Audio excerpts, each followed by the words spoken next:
Hello and welcome to the Destination Talent Coachella Valley 2021 Education Workforce Series. All callers for today's call will be on listen-only mode, and video will be turned off to help maintain the smoothness of the stream. Should you experience technical difficulties or are disconnected, you may dial back in to join the call. Today's call is being recorded and will be available for playback. At this time, I would like to turn the call over to our moderators, Sheila Thornton with One Future Coachella Valley and Diana Soto with the Greater Coachella Valley Chamber of Commerce. Thank you, Brandon.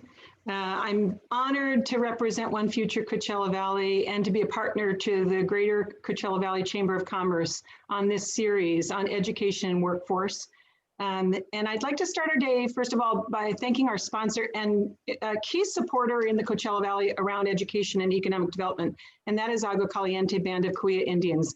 They've been truly great and thought partners and sponsors for the work that we've done across the years to bring up the next generation of workforce. I am also very excited that we've created this partnership with the Greater Coachella Valley Chamber of Commerce because it takes it to the next level in terms of our ability to think about what the future workforce looks like, be in regular contact with our business partners, and co-create the future, both from the perspective of the community education and from the perspective of workforce development and economic health and mobility for all. I'd also like to now introduce our co-sponsors, our co-hosts, and that is the Greater Coachella Valley Chamber of Commerce. Today, my co-host is Diana Soto, who's the Vice President of the Chamber and also their Director of Public Policy. Diana.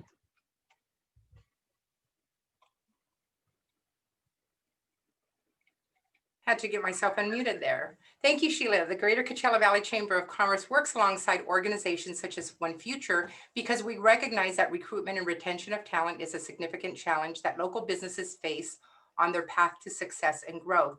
Our mission to continue to work towards long-term sustainability and expansion is important that our educators and employers together identify a viable and attainable path for our Coachella Valley future workforce. Today's event explores that vital connection between traditional education and economic growth and how we may redirect education and training focus to include newly identified industries. We have some great panelists for our discussion today. And Sheila, would you like to introduce them for us, please? Sure, yeah. So we're excited to have pretty much the key leadership, executive leadership for the 4 higher education institutions that are, actually it's 3. The Palm Desert campus is a part of the main campus for Cal State San Bernardino, but the 3 higher education institutions who serve the majority of the students from the Coachella Valley. And this group of leaders has been instrumental in opening up doors for our students and I would say great listeners to the needs of our students and understanding the challenges of students who live in a region like the Coachella Valley where there's extreme poverty juxtaposed with incredible resources and community will to do the right thing. So today we have with us Dr. Joel Kinnamon, who is the president of the College of the Desert, Dr. Jake Zhu, who's the dean of the Cal State Palm Desert campus, Dr. Tomås Morales, the president of Cal State San Bernardino, and Dr. Kim Wilcox, Chancellor of University of California, Riverside. And I'm going to ask each of you, if you could, to just say a few words, give us an overview of your institution, and we'll start with you, Dr. Kinnamon. Thank you, Sheila. Welcome, everybody. It's great to participate with this panel, and we're very excited that College of the Desert has such exceptional partners with CSU and Chancellor Wilcox with your fine university. And of course, College of the Desert is a 2-year institution here in the Valley. I'm confident if you're on this webinar that you're familiar with the college. We span from Palm Springs all the way to the Salton Sea and serve nearly 16,000 students annually. And we continue to expand in different regions throughout the Valley so that we can get our facilities closer to where our students live and work. And look forward to, again, like I said, Sheila, the discussion we're about to have. Great. Thank you, Dr. Kinnamon. I appreciate it. Next up is Dr. Jake Zhu, who is the Dean of the Cal State San Bernardino Palm Desert campus. Jake. Thank you, Sheila. Thank you for the invitation. Let me first thank the 3 organizations that organized and support this and hosted this event and a conversation on workforce and education. I'm honored to be with our distinguished panelists today, President Morales, Chancellor Wilcox, and President Kinnamon. PDC is in a unique position to be a part of the conversation on the Valley's economic and workforce development. We're a 4-year public university campus that was envisioned and proposed by the citizens of this community and created as a result of the joint effort of the Cal State system and the local community. Cities are involved, residents support it, and many philanthropic foundations and organizations in the Valley have been helping us for many years. I want to thank everyone. To be affiliated with the Cal State San Bernardino gives PDC tremendous opportunity to grow both in size and academic quality to serve this region, the students, their families, and economic needs of this community. Since Dr. Morales became the president of the Cal State San Bernardino, the PDC enrollment has more than doubled. Pandemic has hit the Valley very hard, like Sheena said in the beginning, and higher education is not immune to it. Like all other higher ed institutions, PDC switched its operations to a remote modality and delivered our academics and services online. Now 10 months has passed. As we look back, our work has been very successful. Our 4-year graduation rate continues to go up. We produced a record number of graduates in June 2020. Our nursing students helped many homeless residents in the Valley during the pandemic. Through a street medicine program, a joint effort with UCR Medical School, several of our local health providers supported by philanthropy. The credit really goes to our campus leadership, PDC staff, faculty, and our community. A special thank you to the members of my PDC Advancement Board. Thank you, Sheena. Thank you, Jake. Thanks for your work here in the Valley. That Palm Desert campus has been an incredible boost to students' ability to study locally and finish their 4-year degree here, and also to feel like they have a home, a university that's a home to them. So I'm just grateful to you for your leadership on that. And next up is Dr. Morales. Dr. Tomås Morales, please introduce yourself and the Cal State San Bernardino campus. Thank you, Sheila. And I also want to thank our sponsors and certainly appreciate being here on the panel with my presidential colleagues. We simply would not be here in the Coachella Valley without the generosity and support early on from the College of the Desert. And certainly we value our partnership with UCR. We're an institution of 20,000 students, 2,000 employees. We have a very distinct master plan that was approved by the board for the Palm Desert campus. More than 50% of our incoming students come from the College of the Desert and other community colleges in the region, but predominantly the College of the Desert. As you know, we share a physical plant with the University of California, Riverside. So it's such a pleasure to be here. I look forward to our discussion this morning. Thank you, Tomas. I appreciate it. And last but not least, Dr. Kim Wilcox, Chancellor of UCR. Thanks, Sheila. And thanks to all the sponsors. I'll be brief. Part of my description is behind me. We at UCR have been recognized as the #1 university in the country for helping students move up in the social structure of the country. We're also the fastest rising university in most ranking systems. We have 35 actual places in the US News ranking a year ago and another one last year. So we're a dynamic university, and I could talk a lot more about that, but I'll go where Dr. Morales was a moment ago. I came to Riverside 7 years ago, and I think Tomås a year before me, if I remember correctly. We got here about the same time, and I think the first meeting Tomås and I had, we talked about the valley.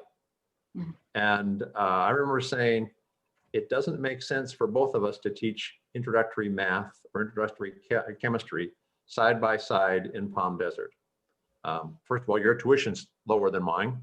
It makes much more sense for you to take the lead on the undergraduate instruction in the Valley. And we have some things that we can do. I see Tamara Hedges down on my screen. Our parking lots are fuller at night than before COVID, fuller at night than during the day because of the things we want to do with community development. Dr. Zhu already commented, and of course we work with College of the Desert. I'm thinking of SINC in particular, California Indian Nations College. So I think, to the credit of all my colleagues on the screen, we've tried to find ways to take the best of our university and partner with each other. And today is another good example of that as we think about how to move the entire operation further into the future. It's wonderful. Great segue to our discussion now, Dr. Wilcox, and that is, the social mobility issue was key to why we started this initiative in the Coachella Valley.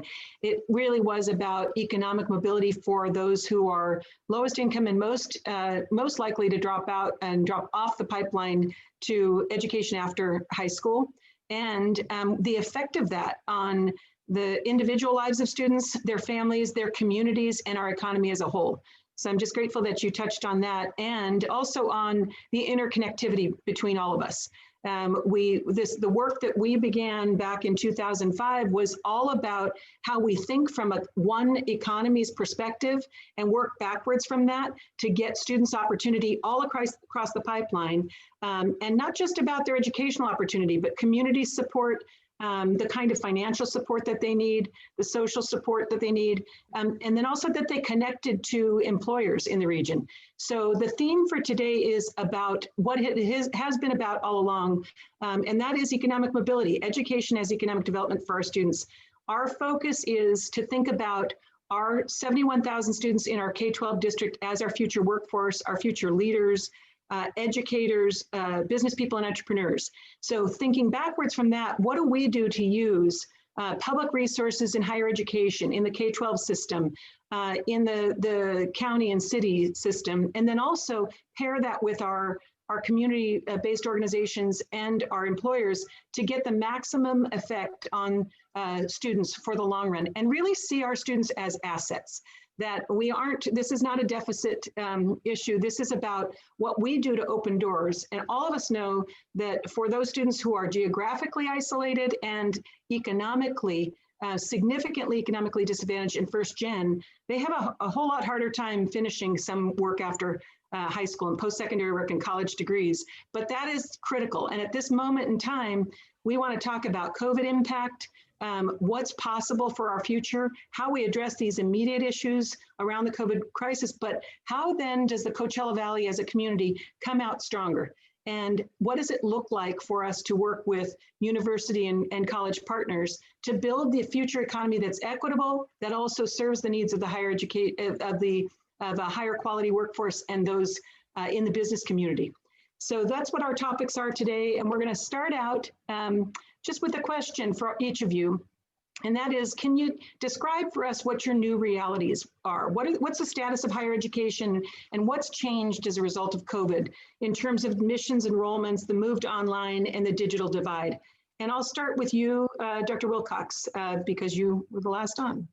Whoa, okay. Wasn't ready. The new realities, a lot of people ask, so are we going to look like this in the future with so many courses or remote instruction? I don't know if anyone can really know. For those who aren't deep into university life, over the last 10 or 20 years, we've slowly put more and more things online. There are very few classes that don't have some component online in some way or another, student materials and the rest. And everyone's kind of experimenting in their own space over the last few years on how to do this best for their material and their course. I think we've had a big jump forward. I can tell you when I meet with students by Zoom regularly, they all want to get back to campus. So to envision a world where most everything is remote, I think is not going to happen. We're humans. At the end of the day, we want to get back to campus. But I think we're going to be much more sophisticated about how and when to use these kinds of formats, Zoom and other pieces, as part of the portfolio of instruction. I think that we will have an increase in staff members working from home, much more than we have in the past. I joke, there has been historically been hesitation to have people work from home because you couldn't trust they were going to be working. Well, now everybody's working from home, and what we've learned is the people who worked hard at home, at the office, work hard at home. And the people who kind of blew it off in the office are blowing it off at home. It's the same, no matter where you put people are people. And so I think we're going to have a little more flexibility on a lot of staff members' lives within our universities. And again, I think more dynamism and kind of experimentation with instruction. Great, thank you. Thank you. Dr. Kinnamon, new realities. Well, it is a new world, isn't it? And we're all facing that.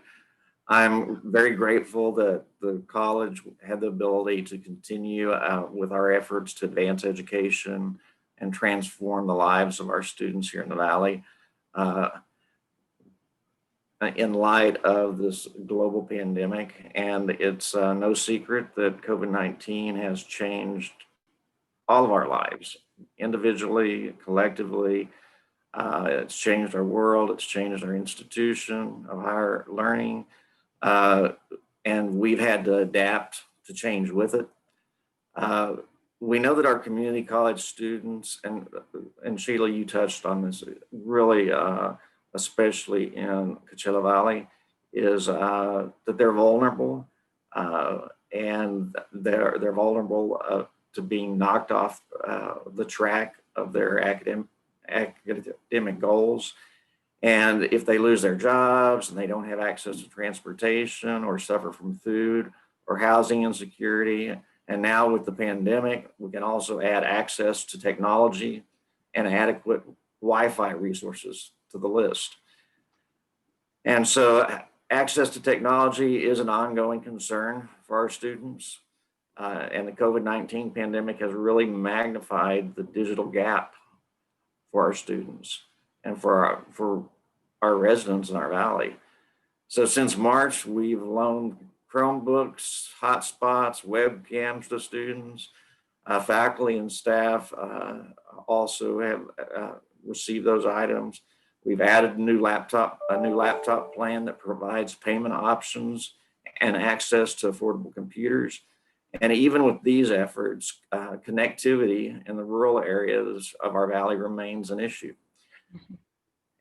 Analysts estimate that there is a 30% divide between urban and rural areas in our Valley. And we've long known that residents of the eastern part of Coachella Valley rely on public libraries and fast food restaurants for Wi-Fi access, which those. Joel, you're muted. You just went muted. Thank you. I wonder how that happened. Okay. So we know that the residents in the eastern part of Coachella Valley rely on public libraries and fast food restaurants for Wi-Fi access. And those places have been closed the last few months. It's been a brutal reminder of the digital divide that exists in our Valley. Starting last fall, College of the Desert added free student Wi-Fi access in designated parking lots on our Palm Springs, Palm Desert, and Indio campuses. Long-term, we are partnering with technology leader Scenic to create a world-class computing network for our community. The new Palm Springs campus will be the hub for a high-speed, high-capacity network designed to meet the needs of more than 20 million users. This Scenic partnership also puts the college on par with leading public and private four-year universities across the state. So those are some of the initiatives and some of the things that we're planning for our future as well.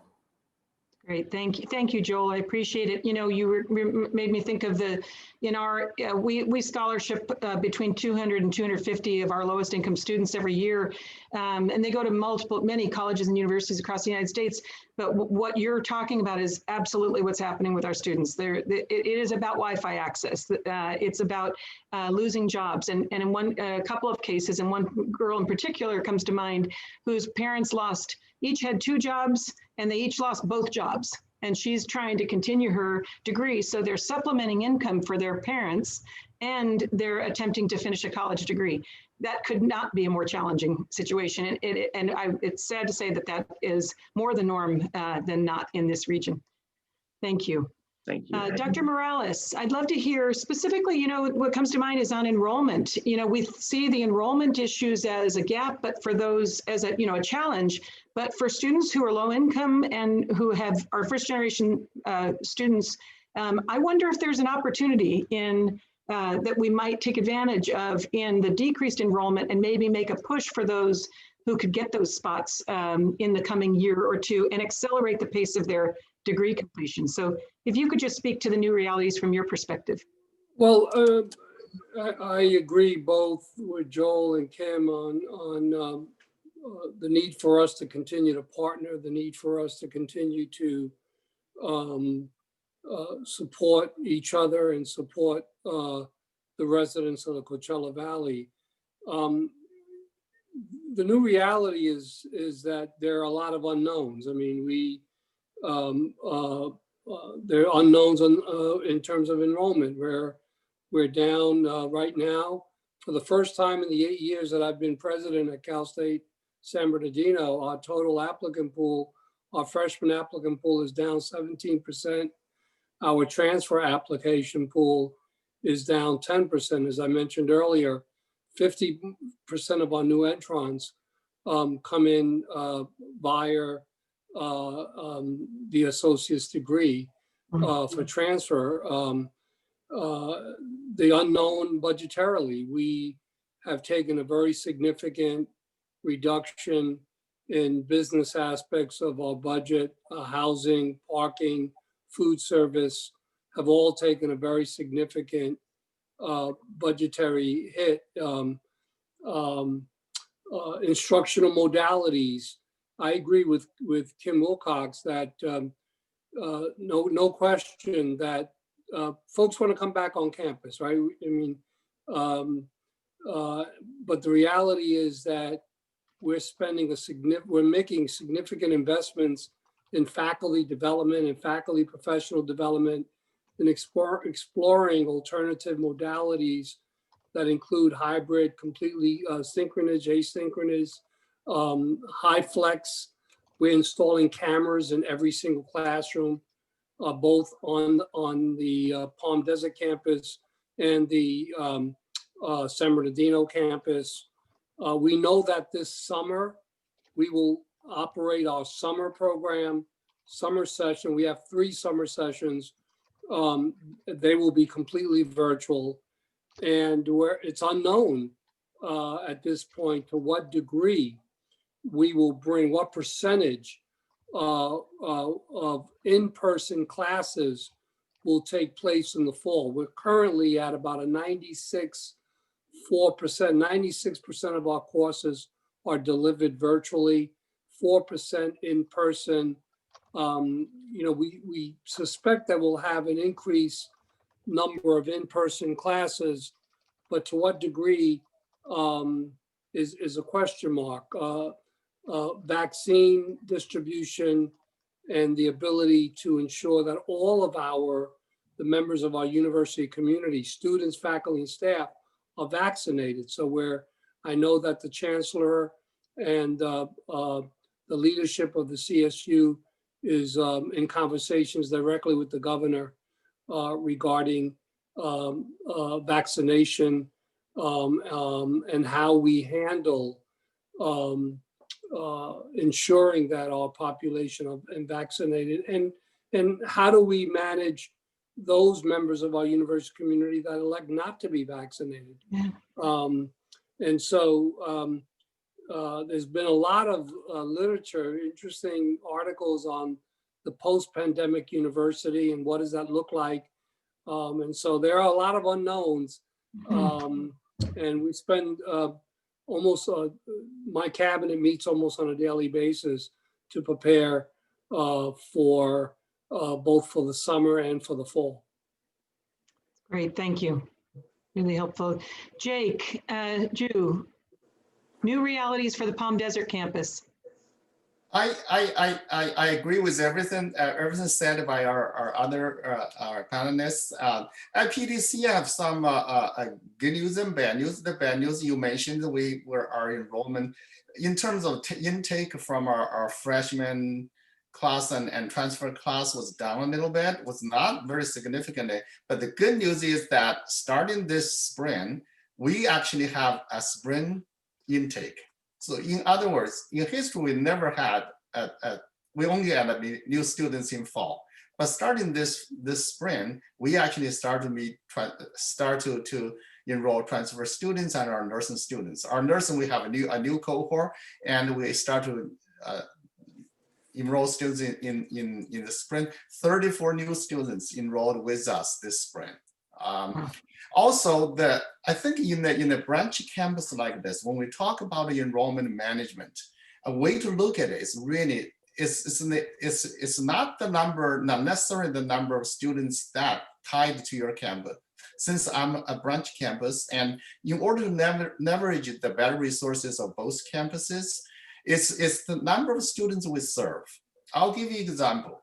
In the past 4 years, Palm Desert campus has been serving students from a number from 1,100 to 1,600. In 2019, that number was at the highest.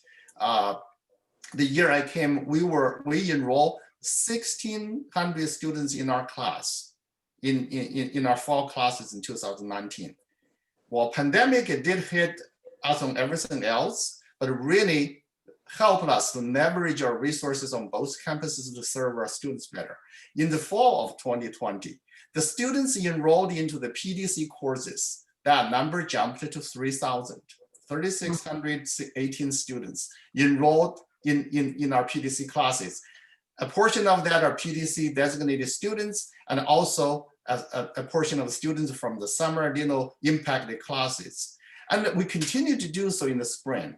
Last spring, 2020, we had 1,587 students enrolled into our PDC classes. Today, as of this week, 3,800 students enrolled into our PDC classes. We're serving, we're leveraging the resources of both campuses and serving the students' needs well. It's all about providing more access to our students. I think we're doing very well at Palm Desert campus. Thank you. Jake, I really appreciate that. That's a great segue to, the rationale for all the work that we've done as a sub-region of the Inland Empire is about how do we meet the demand that for our students. We know the difference, average wage difference between somebody with a bachelor's degree in the Coachella Valley and someone with a high school diploma is about $30,000 a year. Right out the gate, there is a significant difference in earnings, income. And so for our most disadvantaged students, we need to figure out a way how we're going to expand the supply of seats, right? How many spots are out there for them? If school districts can get more ready for college, how many spots are out there? And then how do we accelerate that time to degree? So I'm just grateful for you speaking to this question of how can enrollment change? What does it look like post-COVID? Given the online format, are there opportunities that maybe we hadn't seen before that our community can support to expand the number of spots available and the ability for those students to finish those degrees in a timely manner? So thank you for that. I'm going to turn it over to Diana Soto from the Chamber of Commerce. She has a couple of questions. Thank you, Sheila. And that's a great segue into the question that I have. The next topic is related to the cost of college. How has the value proposition for a higher education changed with COVID and the move to online education, specifically for students, parents, and employers? And then the second part of that question, what is possible regarding a tuition-free model for colleges and universities? And Dr. Kinnamon, we'll start with you. Thank you, Diana. Well, at College of the Desert, we do have a free tuition program that's called Pledge, and it's been in place since 2016. And Pledge is free tuition fees for all local high school graduates. This semester, we added the Pledge, a program called Pledge to Complete. And it's a program that offers the same free tuition fee free to our former students that did not complete their degrees. And so we're trying to look at different programs that move people along their pathway and identify niches and target those and target our former students. And we'll be looking at broadening that where it's not just our former students as well. And so we're piloting this in the spring and hope to expand that to larger audiences later. We also have online classes that provide the same material and degree earning credits that in-person classes provide, and our tuition has remained the same for online and in-person courses at most public, private, and nonprofit schools. Given the pandemic, more students are staying home and saving money on housing and living expenses. We believe community colleges are uniquely equipped to help these students and their families to significantly reduce their initial costs. And for this reason, College of the Desert has enhanced our course offerings, adding additional sections of general education classes that will transfer to CSU and the UC systems. We're also changing the structure of our concurrent enrollment program to allow more high school students to attend while still taking high school classes. Thank you so much, Dr. Kinnamon. Thank you. Dr. Morales, let's have you answer the same question. Yeah, I think the Coachella Valley is incredibly fortunate to have the College of the Desert. I couldn't agree with the president. Providing a tuition-free access is incredibly important. Certainly our country has the wealth to do that. So you're speaking to someone, you're speaking to the choir here. Cal State San Bernardino doesn't make that decision. That decision is made by the Board of Trustees and by the Chancellor. About 50% of our operating budget comes from tuition and fees. But I personally, myself, would welcome the opportunity to provide access to students. Having said that, more than about 60% of our students who have zero parental contribution actually attend Cal State San Bernardino without having to take out any loans or having to take out money out of their family resources. So a very significant percentage of our undergraduates actually are able to go to school with full financial aid. Thank you. Dr. Zoom? Thank you, Diana. Since we all know that a Cal State tuition is really reasonable and affordable, I'm going to focus on the value piece of this question. Even without a pandemic, the overall national opinion survey shows, in a Gallup survey in 2019 shows that the overall belief of college's value does go down from 2013.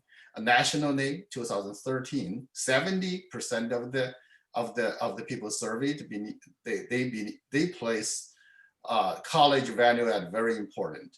And in 2019, that number becomes 51. So nationally, it goes down a little bit.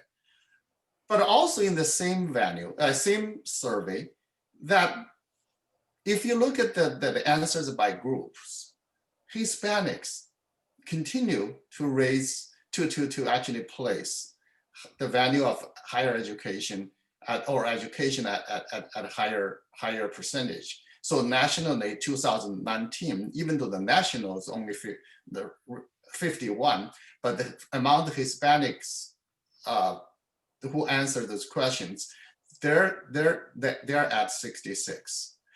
So at Palm Desert campus, our student population, 69% of our students are Hispanics. So in terms of the value proposition played at PDC, I believe we hold value very well. That support our students, and I like the Chancellor Wilcox banner that the #1 mobility is to getting the college degree is one of the mobility factors. We need to continue to support that. What really the pandemic adds to this value proposition is it's a year of complexity. Students on college value may not have changed, especially with our students who are minorities, and their priority may have changed due to other reasons. For example, the unemployment rate among families and themselves are high, and then the distress and also social isolation among students are high, and that may force students to think differently and to put the priority somewhere else. Higher education, higher degree used to be their priority. Now in this pandemic, temporarily, they shift their mindset to earning money to support family, to survive the social isolation. So, we also have to consider parents as well. Parents are struggling. And I like this question, the aspect of the employer. We cannot forget the employer needs. I believe the traditional value of college education to produce graduates who have softer skills like communication, writing, teamwork type of value still there. But we need to consider what employees want in the future from your graduates. A lot of the discussion that happened, in higher ed, I'm thinking about that. And for example, the ability to work remotely, to support remotely, to collaborate remotely, we're doing that. Thank you. Thank you, Dr. Zhu. Dr. Wilcox? Yeah, to quote my colleague, Dr. Morales, we're preaching to the choir here, I think, for most everybody on the screen. And the conversation kind of underscores how we're each working in our own way to do all we can. I really applaud, of course, what COD has done. This is the one message I hope everyone takes from today from me is that for any campus in the University of California, if you come from a family whose income is $80,000 or less, we will assure that we will cover all of your tuition and fees, either from Pell Grants, Cal Grants, or our own institutional funds. Now that's not living expenses and some other things, but tuition and fees are covered for every California resident whose family is $80,000 or less in income. And so for an awful lot of students I know in the Valley, they just think it's not possible to go to even the College of the Desert, let alone Cal State or UC or wherever. These are achievable. And that's why I really applaud Sheila's work and One Future of Coachella Valley in trying to spread the word about financial aid, about completing FAFSA forms and finding out what the resources are. We've lost, I think, some perspective in the country talking about free tuition for all and lost track on what we're doing now for those who really need support. And so while we wait for free tuition for all, which would be great, of course, there's a lot of things, a lot of opportunities available. And I guess that's the one thing I would hope everyone takes from this is there are resources. Please work to find out, and we're doing everything we can to share that message. Thank you, Dr. Wilcox. We appreciate all of your input and information. This next question will be asked, but I will leave it up to you to answer, whoever would like to volunteer to do so. Here is a topic. For low-income students, a college degree is the single greatest determinant of future employment and income. How are your institutions addressing the fact that these students are dropping out at a disproportionately higher rate? It's an open floor.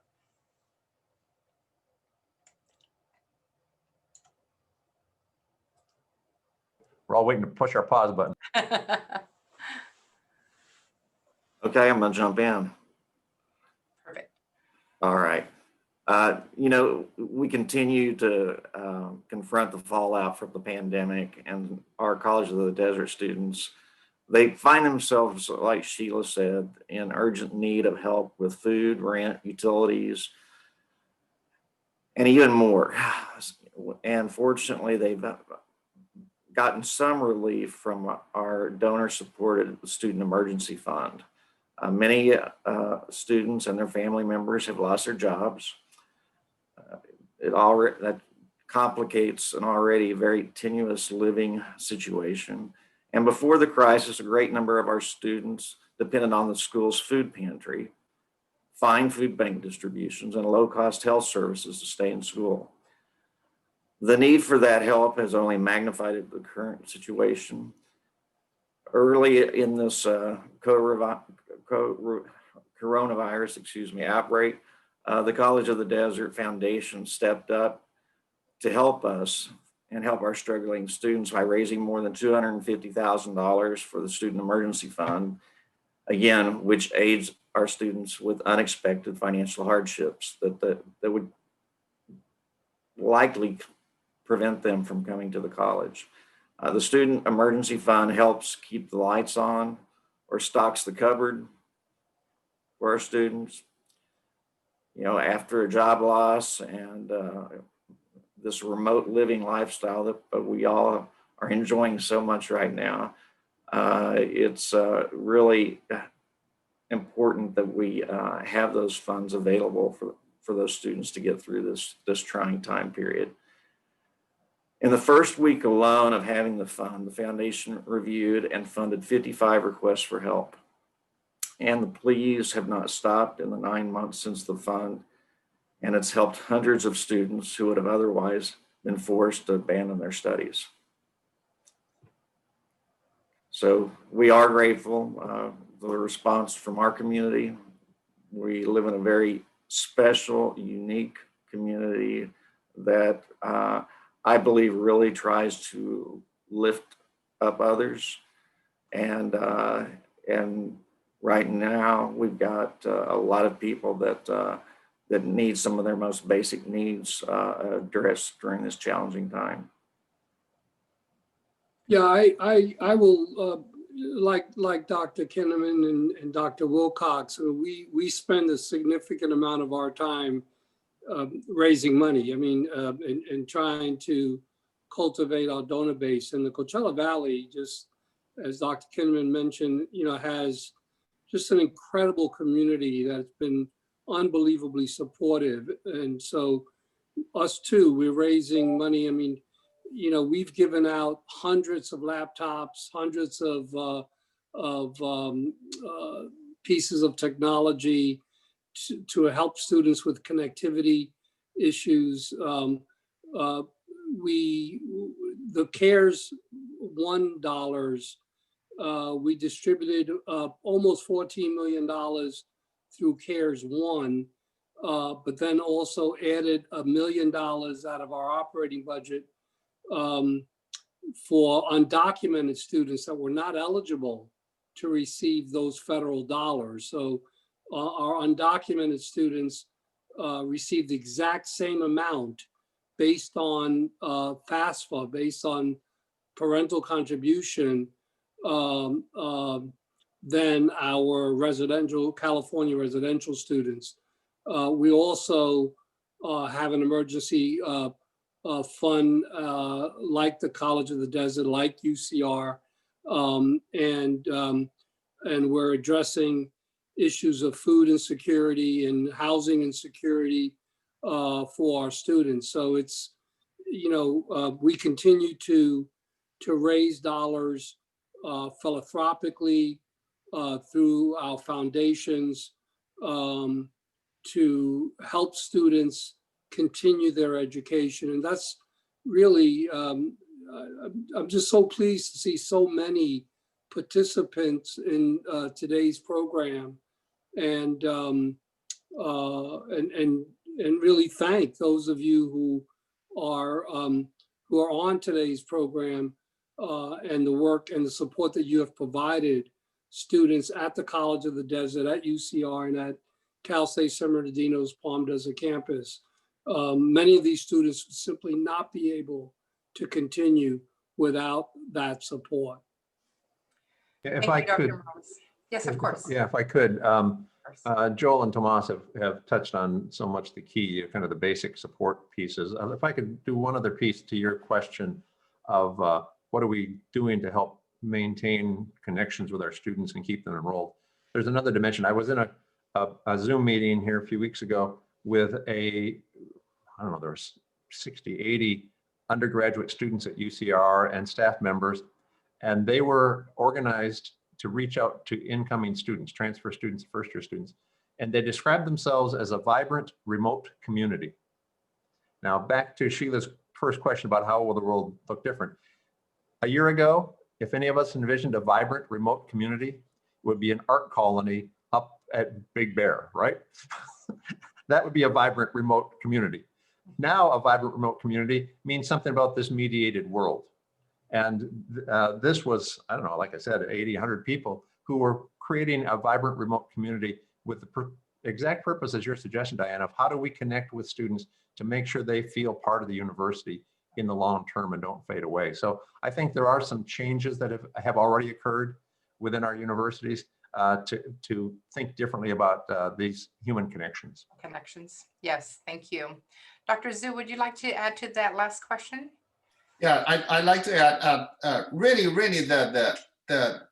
it's a reality. Like President Kinnamon said, that's really changed and hit our students very hard. And we at Palm Desert campus, part of the CSSB strategy, we actually help students stay on course. You know, for example, to help them to pass the online classes, we institute a different grading scale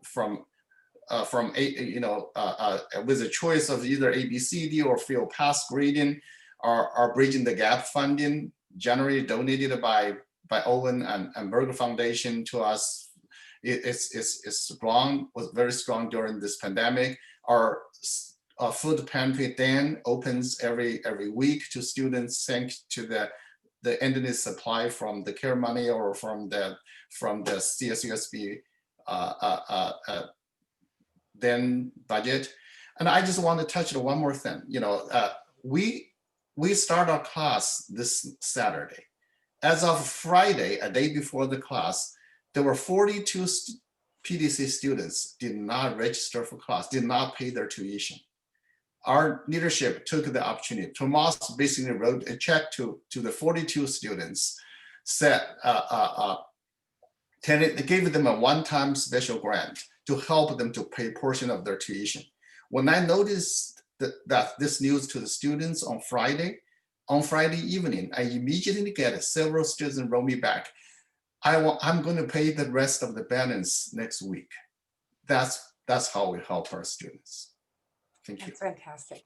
Thank you so much. Thank you all. Let me just add one item that one aspect of this issue that we haven't discussed, and I don't know how the College of the Desert or UCR has experienced, but we've seen a significant increase in the accounts receivable and the amount of money that students owe us, and so a pretty significant increase, and understandably so. I mean, students are, as somebody, Sheila mentioned, where, family members lost their job or had two jobs, lost both of them. So, we're trying to address, and Cal State San Bernardino is the most liberal of the 23 campuses relative to just carrying debt for students who really have had a very difficult time paying their bill. We want students to continue. We want students not to drop out. That's the goal. Thank you, Dr. Morales. Sheila, you have our last question. Yeah, we're going to wrap it up with what can we do together? What does it look like to go further, even though we've been through serious disruption and deconstruction? When we started what's called the Regional Plan for College and Career Success, we all of our institutions got together, business partners, K-12 districts, nonprofits and said, we want to improve educational attainment in the region, and we want it to be sustaining. This is not about one grant, one institution or another. This is really about how year over year, we increase the number of students who are actually ready for the work world, whatever that looks like, with the degree they need, the certificate they need, and the ability to move ahead economically. And so this last year at our regional plan retreat with 100 people present, we looked at the completion rates for our students and found that for the class of 2013, 23% finished a degree or certificate in 6 years. And that can be shocking to the general community, just kind of, what does that all mean? That turns out to be better than some regions. And it's different for each one of your institutions, and we won't get into all of that. But we all got together and said, what's a bold goal? We want a big, hairy, audacious goal. What does it look like? Who do we leave behind?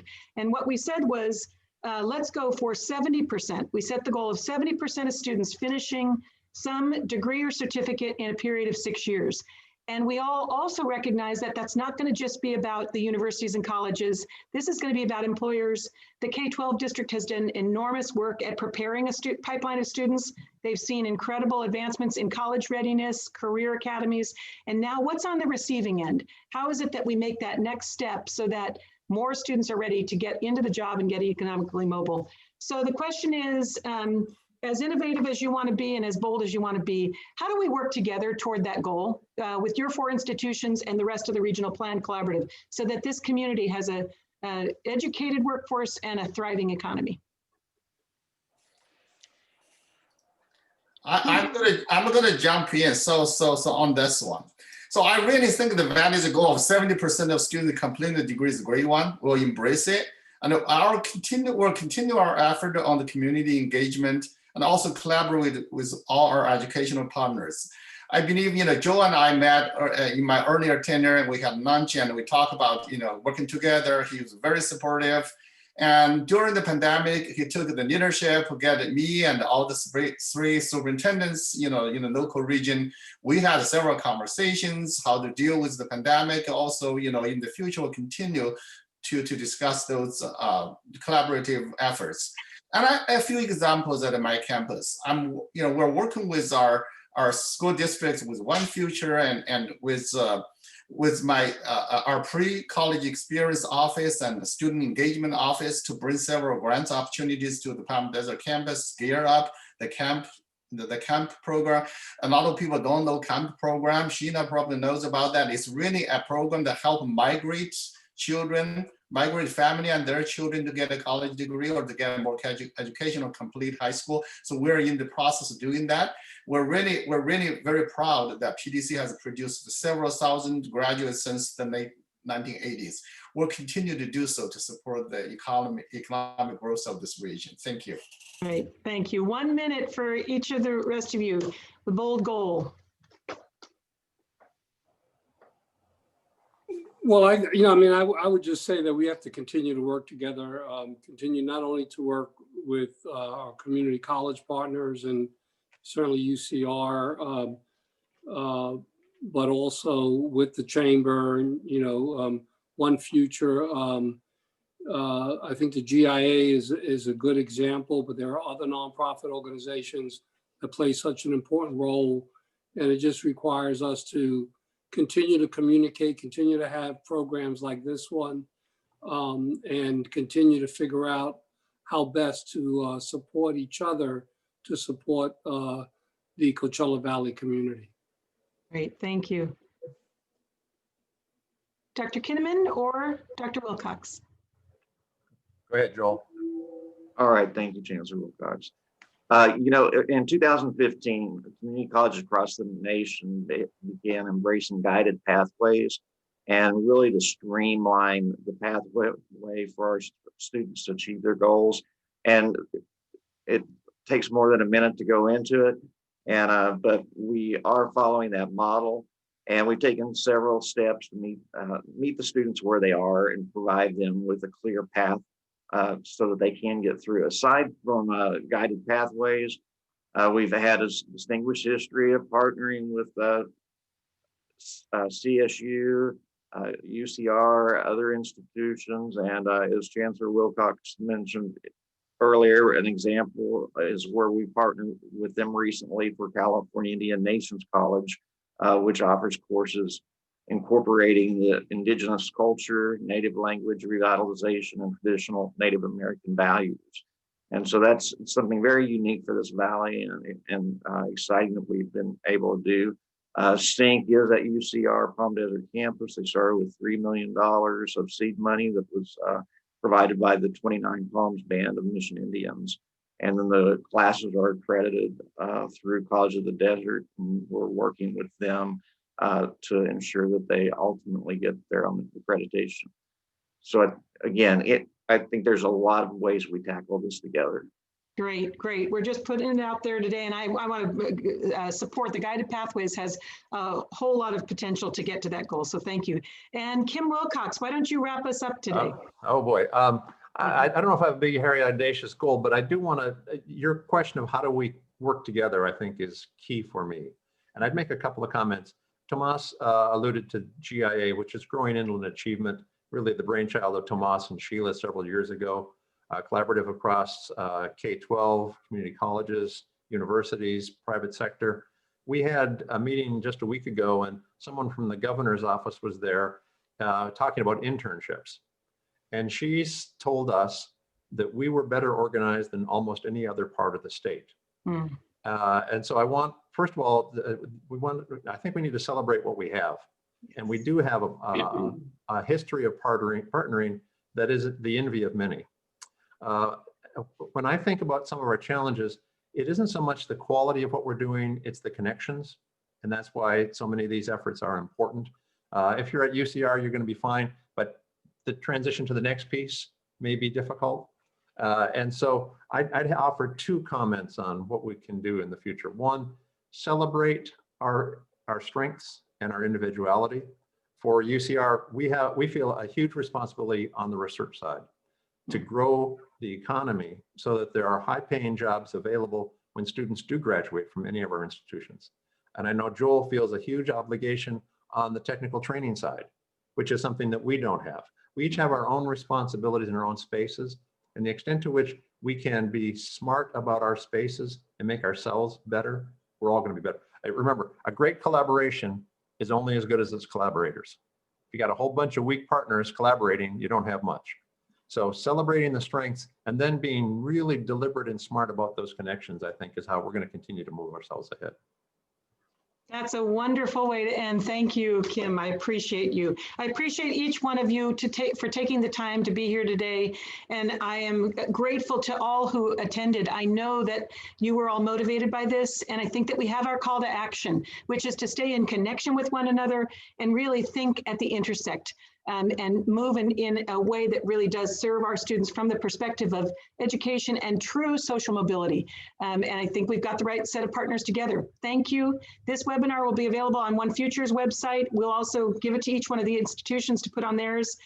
Feel free to call us with questions. Thank you, Greater Coachella Valley Chamber of Commerce. And thanks to all of our panelists. Thank you. Yes, the link will be available on our website as well. And the last of the series will be, the third of the series that's coming up in the next few weeks will be the workforce portion of it. So we will save you save the date as soon as that's available. Thank you. Have a wonderful day, everyone. Thank you.